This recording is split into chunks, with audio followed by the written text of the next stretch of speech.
Mes amis, bonjour et Shabbat Shalom. C'est donc la dracha du Shabbat que je voudrais faire aujourd'hui sur la paracha Vaïkra. La paracha Vaïkra, c'est une paracha qui est assez difficile en fait parce qu'on a l'impression qu'elle n'est pas d'actualité dans le sens qu'elle parle des korbanot, des sacrifices qui étaient offerts à l'époque du temple de Jérusalem. Alors, je voudrais parler particulièrement des sacrifices qui étaient offerts le Shabbat. Les sacrifices qui étaient offerts le Shabbat, parce que les sacrifices pouvaient être offerts le Shabbat. Alors en fait, je reviens un peu en arrière, puisque c'était dans la paracha qu'on a lue la semaine dernière, en fait, sur laquelle je veux revenir, qui était la paracha Vayakel. On avait appris deux choses. Deux choses par rapport au Mishkan, au temple, et vous l'avez compris à propos des sacrifices, eh bien le temple, le Mishkan, c'est quelque chose qui est indispensable, hein, c'est-à-dire qu'à l'époque du temple de Jérusalem, eh bien la vie juive s'articulait autour du temple, et cette vie juive notamment se passait par les sacrifices qui étaient apportés au temple pendant les fêtes de pèlerinage, mais également tous les jours. Et les prières, les téphilotes que nous faisons aujourd'hui encore sont des substituts aux sacrifices qui étaient offerts à l'époque du temple de Jérusalem. La prière du matin, la prière de l'après-midi, le moussaf du Shabbat, tout ça remplaçait les sacrifices, également pour les fêtes, etc. On lit ces sections aussi dans la Torah, lors des fêtes particulières, à chaque fois, pendant les fêtes, on rappelle des sacrifices qui étaient offerts. Donc c'est vrai que c'est un sujet qui n'est pas d'actualité, mais en même temps, c'est un sujet qui revient souvent parce qu'on le répète souvent. Et donc, à propos du Shabbat, on apprenait du parallèle entre la construction du Mishkan et l'obligation de ne pas travailler Shabbat, qu'il était interdit de travailler le Shabbat, même pour construire le Mishkan, même pour construire le premier temple qui a été construit dans le désert. Première donnée.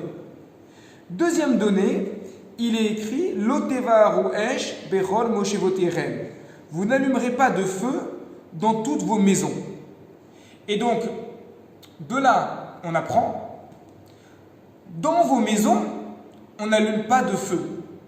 Mais dans la maison d'Hachem, on a le droit d'allumer un feu. Qu'est-ce que ça veut dire? Ça veut dire qu'on peut faire des sacrifices Shabbat. Or, pour faire des sacrifices, il fallait allumer le feu au Beth Amikdash. D'où la question du Torah Temima. Rav Baruch Epstein, et on salue d'ailleurs notre ami M.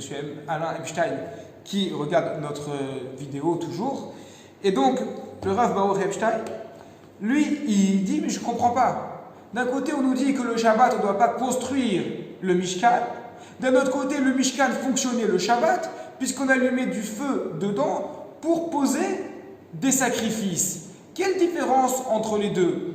Ne s'agit-il pas la construction du Mishkan d'un service qui est fait pour Dieu, pas pour les hommes? Ce sont les travaux pour les hommes qui sont interdits. Il répond qu'il y a une différence entre les deux.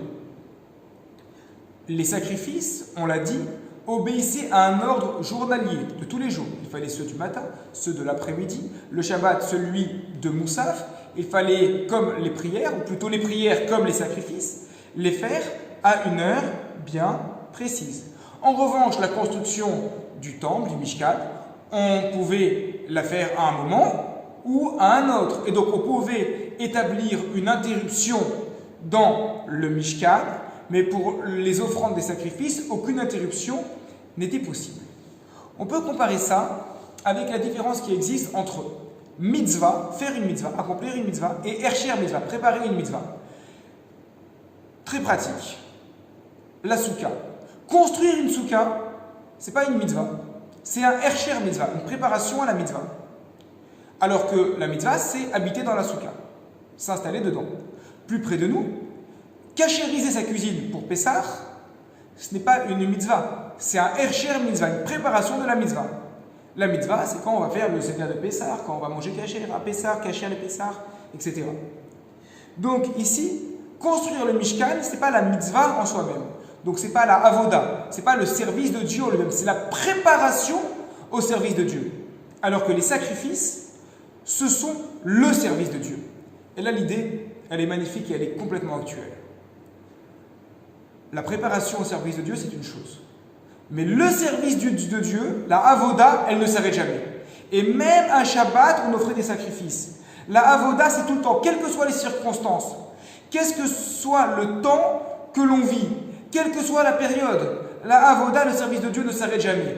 Quelqu'un m'a posé la question récemment, m'a demandé, Rav, est-ce que vous étudiez pendant la période du confinement? J'ai répondu, mais c'est vrai, c'est plus compliqué. Parce que lorsqu'on vit avec les enfants à la maison, l'organisation, en plus on doit leur faire les devoirs régulièrement, c'est beaucoup plus dur de trouver des temps d'études que lorsqu'on a des périodes, un emploi du temps qui est bien arrangé, comme on a d'habitude, c'est vrai. Mais évidemment qu'on continue à étudier dans la mesure du possible. On essaye dès qu'on peut de trouver un moment. Pourquoi? Parce qu'il n'y a jamais d'interruption pour la avoda. Il n'y a jamais d'interruption pour le service du Dieu. On est tout le temps dedans. Et j'ai eu des témoignages de fidèles de la communauté qui sont fantastiques. Des personnes qui m'ont dit, mais on n'a jamais lu autant de prières un Shabbat. Pourtant, c'est le seul Shabbat où on n'était pas à la synagogue. En tout cas, c'était le premier Shabbat où on n'était pas à la synagogue. Comment c'est possible? Parce qu'on a tous compris que la avoda, ça ne s'arrête jamais. Servir Dieu, c'est tout le temps, par tous les moyens. Dès qu'on peut servir à Kadosh Baruch Hu, eh bien, on le fait. Nos maîtres l'ont fait et nous prenons leurs exemples.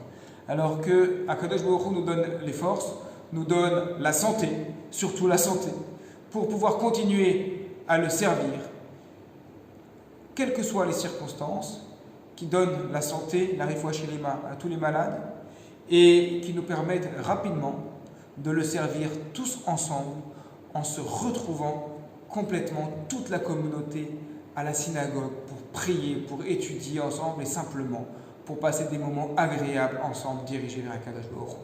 Shabbat Shalom.